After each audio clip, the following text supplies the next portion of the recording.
Well, thank you, Mr.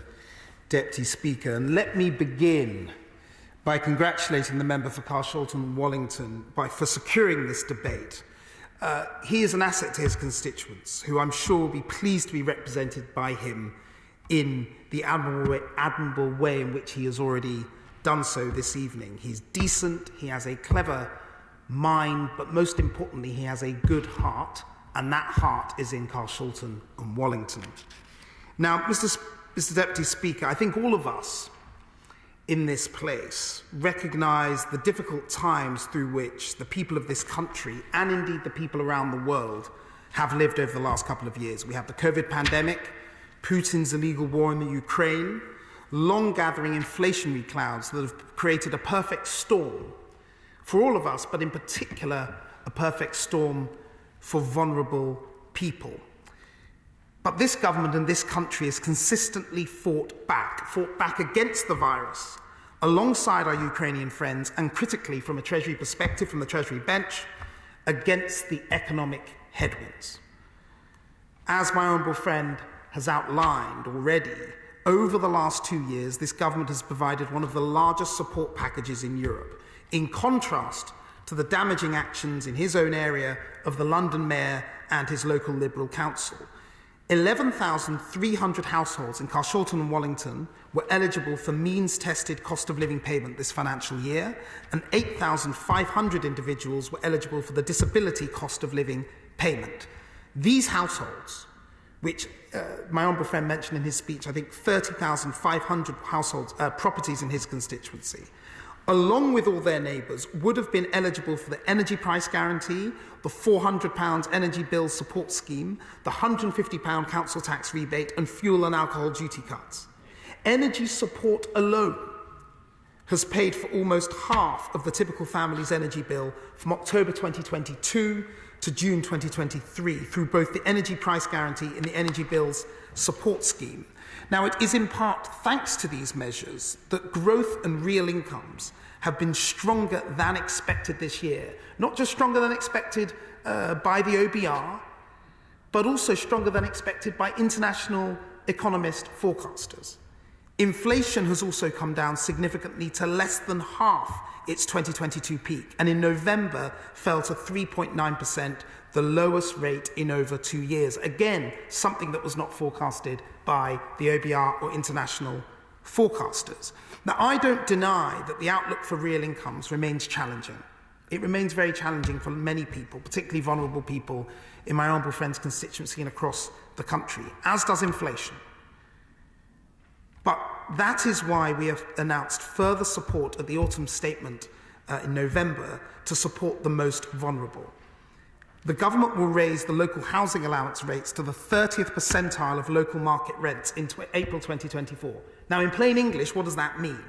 That means that 1.6 million low-income households, they will be better off to the tune of average of about £800 in 2024-2025. Now, some, particularly members opposite, often say this isn't a lot of money. I can tell you, for that 1.6 million low-income households, that is considerable support that they will welcome, and indeed in my honourable friend's constituency. The government will also uprate all working age benefits in full by September 2023 CPI of 6.7%. which is considerably higher than inflation, to make sure that working age people on benefits are supported properly. This is 3 percentage points higher than forecasted earnings for 2024-2025. And again, this will help support the most vulnerable whilst inflation continues to fall. That is 5.5 million households on universal credit, gaining £470 on average in 2024-2025 financial year. Now, my honourable friend mentioned in his speech that 15,000 of his constituents are over 65. We are maintaining the triple lock in support of those people, in support of the pensioners across this country who have helped to build this country and work hard over the years gone by. The basic state pension, new state pension, and pension credit standard minimum guarantee will be uprated in April 2024 in line with wage growth of 8.5% in the usual reference period. In 2024-2025, the full yearly amount of the basic state pension will be £3,750 higher in cash terms than 2010. Or to put it more simply, £995 more, almost £1,000 more than if it had been uprated by prices alone. Now, this comes on top of cost of living payments this year, helping more than 8 million British households on eligible means-tested benefits, 8 million pensioner households, and 6 million people across the UK on eligible disability benefits. For individuals needing further support, local authorities in England continue to provide support through the Household Support Fund, which is backed by £1 billion of funding. This allows local authorities up and down England to provide crisis support for vulnerable households who need it the most, such as through supermarket or food bank vouchers. This means that from 2022 till 2025, total support to help households with the cost of living will be over £100 billion. £104 billion, an average of £3,700 per UK household. But I and the government know that short-term, relatively short-term help is not enough. Sustainably, the only sustainable way to help vulnerable people in this country, and indeed my honourable friend's constituency, and to improve their living standards, is to build a more prosperous future whilst remaining fiscally responsible. And the best way to do that is to grow the economy and get more people into better paid jobs, Mr. Deputy Speaker. Now, on growing the economy, this isn't the place for more statistics on GDP, but I would just say this.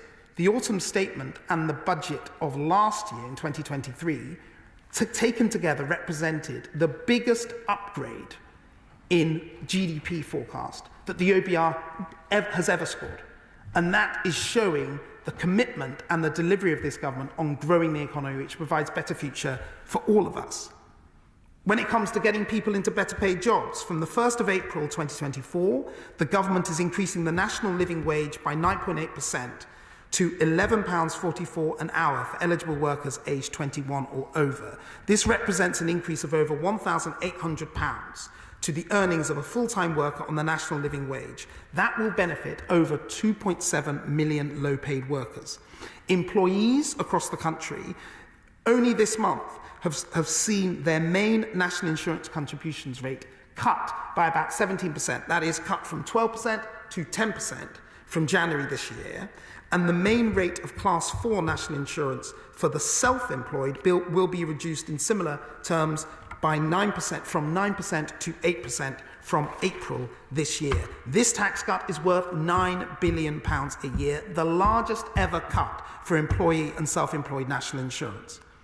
Now, taken together, the OBR expects that the measures announced at the spring budget and autumn statement will support nearly 200,000 additional people into work by the end of the forecast. We don't do this for academic reasons, we don't do this for fun. We do this because we know that giving more people more of their own money, allowing them to keep more of their own money, improves their living standards, and we can do this whilst increasing money for public services. Public services over the course of this Parliament are going to benefit from the public purse by an increase above inflation, despite the difficulties of the last couple of years, above inflation of over 3%. So we're doing this whilst supporting public services, whilst bringing down the deficit, whilst bringing down the debt, and we can do all of this because of our careful management of the economy. And that is going to benefit the vulnerable people in my honourable friend's constituency in Castleton and Wallington and across the country. Mr. Deputy Speaker, these measures underscore our government's unwavering commitment to supporting households up and down the country. We firmly believe that the key to a prosperous future lies in creating opportunities for everybody. The boost of the national living wage, the historic reduction in national insurance contribution are powerful tools in driving employment. Getting more people into work isn't just good for them, it's good for our economy. And improving living standards and a clear evidence of a government willing to act, as I said earlier, Mr. Deputy Speaker, to the tune of over £100 billion over the last 3 years. By putting more money into the pockets of hardworking people, we're not only bolstering their financial well-being, but fueling economic growth. As always, we need to balance support for households with fiscal sustainability. The economic position does remain challenging. We continue to keep options under review as we take tough decisions to drive down debt, drive down inflation, and increase prosperity in every part of the United Kingdom. These are complex issues which affect all of our constituents, wherever we call home. And so I thank all members, but particularly you, because you're very kind, but particularly my honourable friend for Carshalton and Wallington. He cares deeply for his constituents. He's a brilliant advocate in this place, and it's an honour to respond to him today.